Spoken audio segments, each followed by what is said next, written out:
Assalamualaikum warahmatullahi wabarakatuh. Kembali lagi di channel Opoae. Kali ini saya masih membahas mengenai THR dan gaji ke-13 tahun 2022 karena ada peraturan baru yang keluar. Tentunya ada perbedaan dari peraturan lama dan peraturan baru yang keluar di tahun ini. Tetapi perbedaan ini membawa kabar gembira untuk teman-teman semua, terutama untuk yang CPNS ya. Dari PP yang baru muncul beberapa pertanyaan. Yang pertama, apa bedanya PP yang lama dengan yang baru?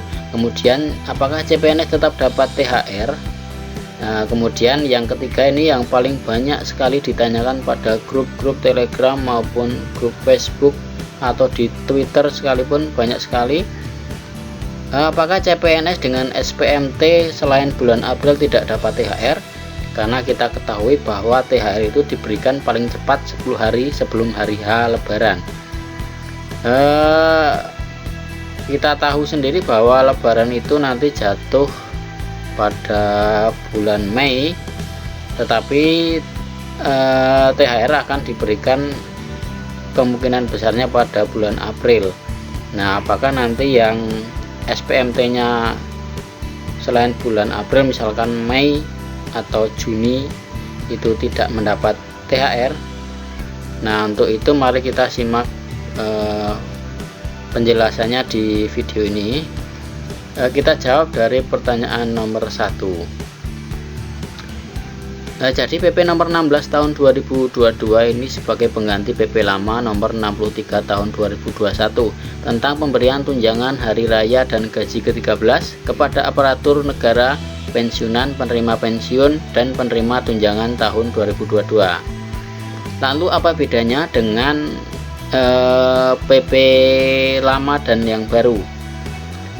Nah, ini kalau kita melihat dari PP yang lama, ini saya berikan perbedaan yang mencolok yang ada pada pasal 6.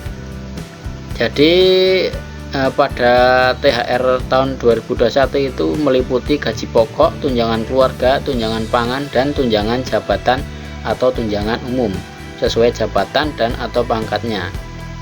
Kemudian pada PP yang baru ini ada kabar gembira bagi teman-teman, karena selain dari 4 poin tadi, ternyata pada tahun ini teman-teman akan mendapatkan tunjangan kinerja untuk THR-nya, tetapi hanya 50%, maksimalnya 50% ya.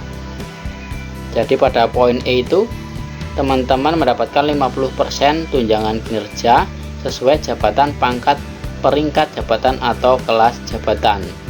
Nah, tetapi melihat lagi dari kemampuan masing-masing daerah, jika masing-masing daerah ada yang tidak mampu membayarkan sejumlah 50%, maka teman-teman bisa mendapatkan di bawah 50% itu, tergantung dari kemampuan keuangan setiap daerahnya.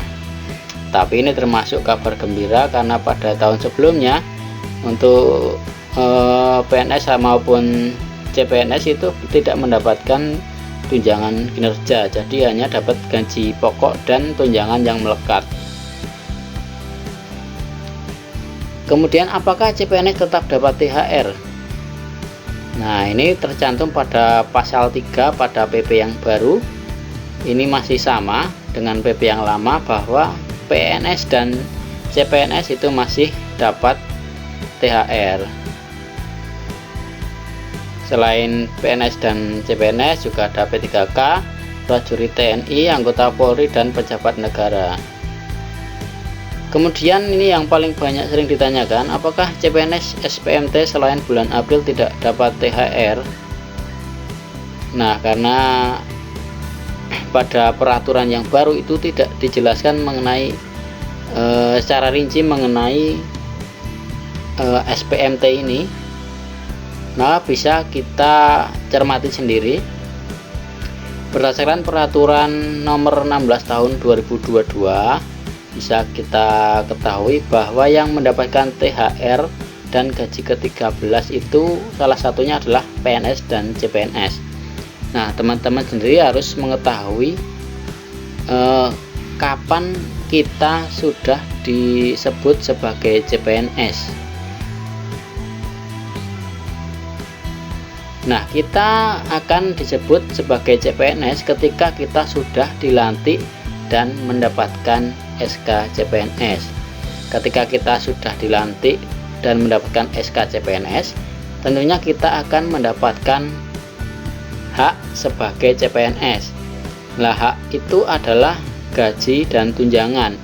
Gaji dan tunjangan ini termasuk THR tadi yang saya jelaskan di awal, yaitu THR tahun 2022 dan gaji ke-13. Nah, dari sini bisa kita simpulkan bahwa jika kita pada bulan April belum dilantik dan mendapatkan SK, otomatis kita belum bisa mendapatkan hak kita sebagai CPNS. Otomatis kita belum dapat THR ya. Jadi teman-teman, sekali lagi untuk yang SPMT selain bulan April, maksudnya di atas April gitu ya, misal Mei atau Juni, itu kemungkinan besarnya tidak mendapatkan THR maupun gaji ke-13. Jadi harap bersabar untuk bagi teman-teman yang belum mendapatkan SK maupun belum dilantik sampai saat ini. Yang penting mungkin di tahun depan kita bisa mendapatkan THR. Yang penting kita bisa diangkat menjadi CPNS di tahun ini. Itu sudah merupakan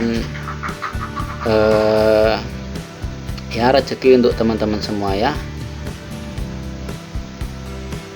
Nah, mungkin itu sedikit penjelasan tadi mengenai peraturan yang baru mengenai THR dan gaji ke-13. Mudah-mudahan bulan ini teman-teman bisa dilantik dan mendapatkan SK. Oke, terima kasih, sekian. Assalamualaikum warahmatullahi wabarakatuh.